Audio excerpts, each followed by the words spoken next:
नमस्कार. मी रमेश पार्वती पांडुरंग बोरकर. माझ्या YouTube channel Rajratna Ramesh या चॅनलवर आपणा सर्वांचं पुनश्च एकदा मनपूर्वक स्वागत. मित्रांनो, मी आज आलेलो आहे रत्नागिरी शहरातील घाटे बीच. ज्या बीचच्या किनारी फिरत असताना अतिशय आनंददायी वातावरण या ठिकाणी पाहायला मिळतं आहे. आपण पाहतात हा समुद्र किनारा. कोकण म्हटल्यानंतर समुद्राने नटलेला हा प्रदेश आणि अतिशय सौंदर्य या ठिकाणी आपल्याला पाहायला मिळतं आहे. या सागरी लाटा उसळणाऱ्या एकामागून एक या लाटा किनारे आदळत असतात आणि अशा या किनारी आज फिरण्याचा योग आला. माझी ही पत्नी सोबत आहे. माझा मुलगा अर्थात वेदांत रमेश बोरकर याच्या CET एक्झामच्या निमित्ताने आम्ही रत्नागिरीमध्ये आलेलो आहोत आणि एवढ्या वेळामध्ये काय करावं हा एक प्रश्न होता आणि म्हणून एक पिकनिक पॉईंट म्हणून आम्ही घाटे बीच निवडला आणि या ठिकाणी पोहोचलेलो आहोत. अतिशय सुंदर असा परिसर आहे. निसर्गाने भरभरून दिलेला आहे माणसाला. सगळ्या गोष्टी निसर्गाने पुरवलेल्या आहेत. जे निसर्ग निर्मित आहे ते सुंदर आहे. आता हे जे सौंदर्य आहे टिकवण्याचं काम आमचं सर्वांचं आहे. पण वास्तव जर आपण पाहिलं तर मनुष्यानं काय केलेलं आहे, निसर्गाने जे दिलेलं आहे ते मनुष्याला टिकवता आलेलं नाही. म्हणजे एकीकडे जर आपण पाहिलं तर अतिशय सुंदर परिसर, सुंदर निसर्ग, सुंदर समुद्र आणि दुसऱ्या बाजूला आता मी तुम्हाला जे चित्र दाखवणार आहे ते आहे अर्थातच भयानक चित्र आहे जे माणसाने केलेलं आहे. म्हणजे निसर्गाने जे भरभरून सौंदर्य दिलेलं आहे त्याच्या उलट दिशेला जर आपण पाहिलं, पहा समुद्र किनारी ही पडलेली मानवनिर्मित घाण. आता निसर्गाने समुद्राने सुंदर असा बीच किनारा दिलेला आहे. या किनारे असं एक घाणीचं प्रदर्शन पाहायला म्हणजे एखादा आनंद लुटायला आलेली व्यक्ती असेल तर त्याच्या मनामध्ये नक्कीच हे चित्र पाहिल्यानंतर अतिशय दुःख निर्माण होतं. आणि मग हे असं जर चित्र आपण निर्माण केलं तर जे निसर्गाने दिलेलं आहे सौंदर्य हे कसं टिकेल? हे टिकवणं आपल्या हातात आहे. पहा वेगवेगळ्या प्रकारची घाण या ठिकाणी पडलेली आहे. मी अगदी जवळून तुम्हाला दाखवतो. ही पहा प्लास्टिकच्या बॉटल आहेत.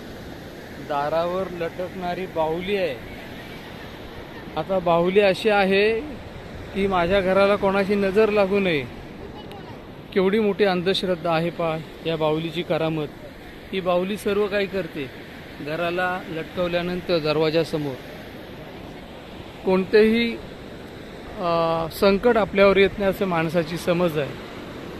आणि ही सगळी घाण येऊन माणसाने काय केलं, नदीमध्ये टाकली. नदीने काय केलं, नदीने आपलं काम केलं. ती घाण सगळी घेऊन सोबत समुद्राला मिळाली. समुद्राने काय केलं, जी घाण आहे जे उपयोगी नाही आहे, ही समुद्राकडून खूप काही शिकण्यासारखं आहे. जे घाण आहे जे आपल्या उपयोगाचं नाही आहे ते समुद्र बाहेर फेकतो.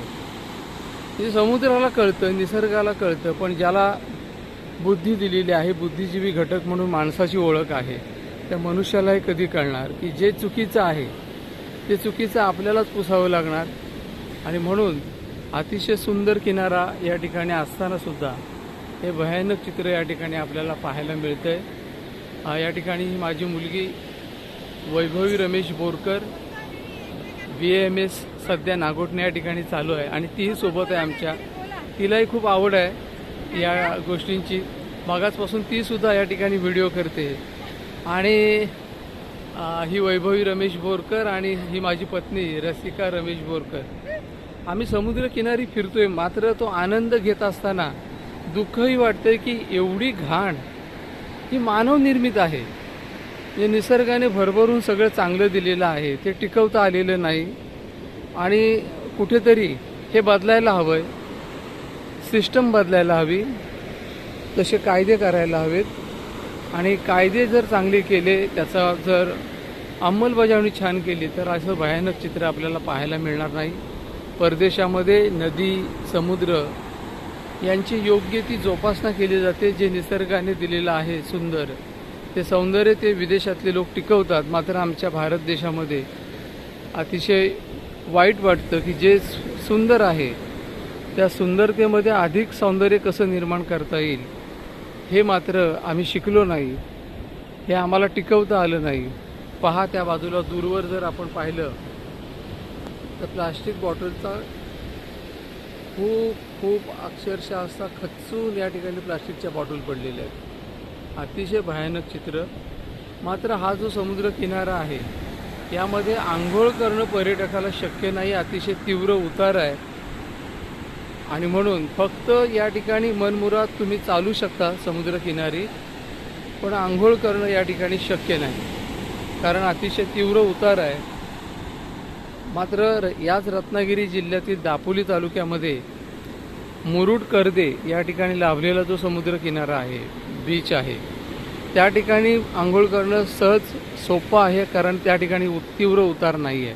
असो, या ठिकाणी भाटे बीचला आज आम्ही भेट दिली आणि अतिशय सुंदर समुद्र किनारा या ठिकाणी पाहायला मिळाला.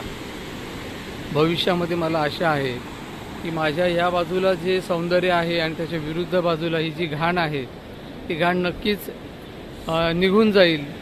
माणूस नक्कीच स्वतःमध्ये बदल करेल, भविष्यामध्ये या ठिकाणी सौंदर्य निर्माण करेल अशा आशा आणि विश्वास या ठिकाणी व्यक्त करतो.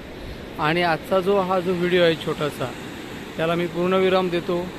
आपल्याला हा व्हिडिओ आवडल्यास लाईक, सबस्क्राईब करायला विसरू नका.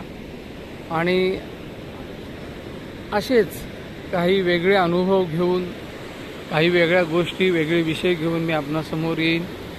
तोपर्यंत मी इथेच थांबतो आणि सर्वांना सस्नेह जय जिजाऊ, जय भारत, जय संविधान.